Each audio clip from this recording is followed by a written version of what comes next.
Тераат и наети со тоа ќе го предизвикаат народот, бидејќи тој е желен за правда. Ова е коментарот на премиерот Мицкоски дека тој би застанал во прв ред на евентуални протести против членовите на Судскиот совет кои не поднесуваат оставка и покрај изгласаните интерпелации од парламентот. Тој понатаму тврди дека мал дел од судиите и обвинителите се уште се последниот браник на владата на СДСМ и ДУИ и дека меѓу нив се и овие 5 члена на Судски. Кога тие кои што претходно ви ја дале довербата ви гласаат интерпелација, односно ви гласаат недоверба, доблесно, честно е да не правите трикови, да не барате дупки во законите, да си заминете. Се плашам дека може да им се случи народ, да се самоорганизира и да протестира, затоа што народот е желен за правда. Ние излеговме на избори, освоивме пола милион гласови, нас не беше важно и многу важен дел од нашата кампања и програма беше правдата. Правда за сите. Не само за поединци, туку правда за сите.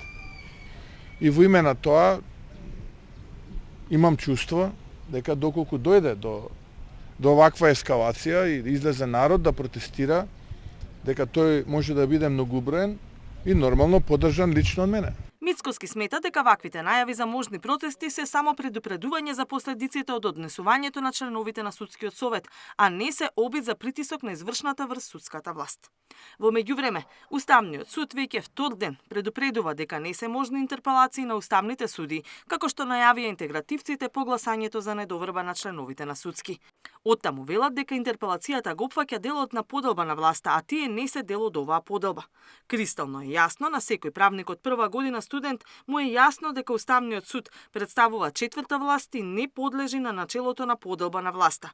Инструментот интерпелација во никој случај не може да биде употребен за Уставниот суд и уставните суди. Ние сме контролори на таа власт, на сите три власти, законодавната, извршната, судската. Тоа би бил распад на уставниот поредок, објаснуваат од Уставниот суд.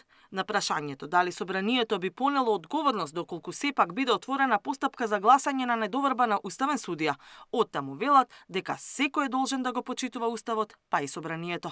Катерина Нешкова, Сител телевизија.